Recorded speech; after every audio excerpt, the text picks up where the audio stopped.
there. This is your old friend Commodore Urban once again, and thank you for joining in. And this is a very, very special episode of From the Commodore's Collection.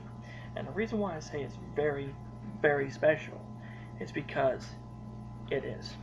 Now, I was really, really ecstatic when I found this online, and I literally trembled when I purchased the darn thing. I was like, "Oh, this is so exciting!" And it came yesterday, but I'm still kind of jittery over it today. As you can see, I'm still shaking, but I have it right here in my hand, and it is a postcard. And if I can show you a little bit better, it's in a protective sleeve, and I'll take it out here in a moment and let you guys see a better look of it. You're probably thinking, how is this postcard anything special other than the other postcard you showed me? Well, for one, this is actually a very rare postcard because this is an image of the United States that actually was shown in several pre-introductory brochures, including that of the christening brochure that was published for the ship, given out to people during her christening ceremonies. But what makes this postcard so special?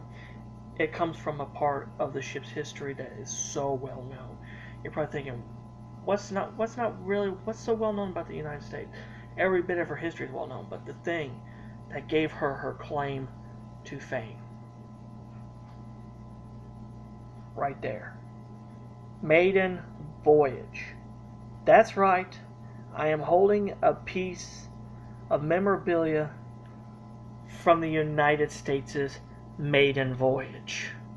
You're probably thinking, oh my God, that's incredible. It is incredible. Very incredible indeed.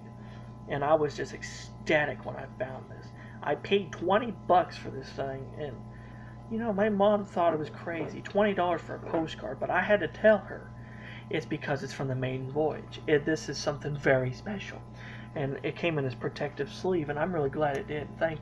And I have to say, I have to thank the seller for putting it in a protective sleeve, but it came in another sleeve too.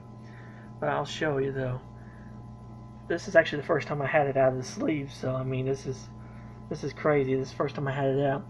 If you can see though, the picture of the ship, this is just what kind of a concept picture of what the ship was going to look like. This is before they added the final details of the vessel, such as the king post and the forward breakwater here, the rounded windows on this part here, and the aft or the main mast, which is here.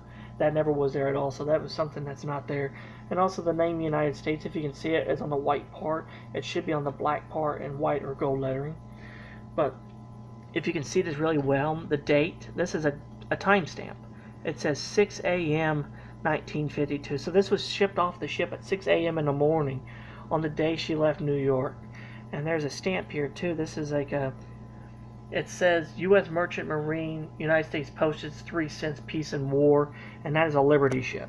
If I can show you, see, that is a Liberty ship. See, there is the thing. And there's a little bit of water stain on it, but that's just because it's old. I'm not really... But the money shot, to me, the major money shot is this stamp. And this is the official stamp of the maiden voyage, which says SS United States Maiden Voyage from New York, July 1952 to Havre, which is Le Havre, France, and Southampton, which is Southampton, England.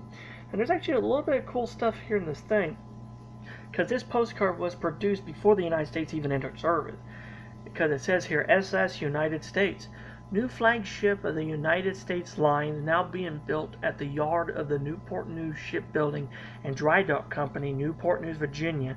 This vessel will be 990 feet long, 101 feet 6 inches wide, and 51,500 gross ton. She will be the largest, fastest, and finest vessel ever built in the United States, and will have accommodations for 2,000 passengers. She will join the America in transatlantic service in the summer of 1952. And because it says postcard and it actually says stamp here. Instead, they stuck the stamp and stuff on the front of the postcard, which is kind of crazy, really. I wish they would have done this on the back side. But then again, it gives it character. It shows you that whoever was that sent this off wanted a piece of history. So I give them kudos. Whoever did this, whoever done this, I give them kudos because this is cool. But like I said though, that is the money shot. What makes the United States' maiden voyage so special is that was the voyage she broke the speed records. From New York to Southampton, she made that run in 3 days, 10 hours, and 40 minutes. And on a return trip from Southampton to New York, it was 3 days, 12 hours, and 12 minutes. And she literally smashed the record that was once held by the Cunard White Star liner RMS Queen Mary, which held the title for 14 years. And that's what makes this piece so incredible, is because this little postcard, which I paid $20 and $1 shipping, so I paid $21 for this thing, is literally a piece of American merchant marine history and a piece of ocean liner history. And that's why I have to say this is just an incredible piece of history and an incredible piece of my collection. And I'm really glad I have it. I'm really glad I can show it with you guys. And if you guys got any questions or comments, please leave them in the comment section down below. I'd love to hear from you guys, what you guys think about it. And if you guys love my channel, please hit subscribe. I'd love to hear from you. So until next time, this is your old friend Comet Urban, saying have smooth seas and clear skies, and happy sailing with you.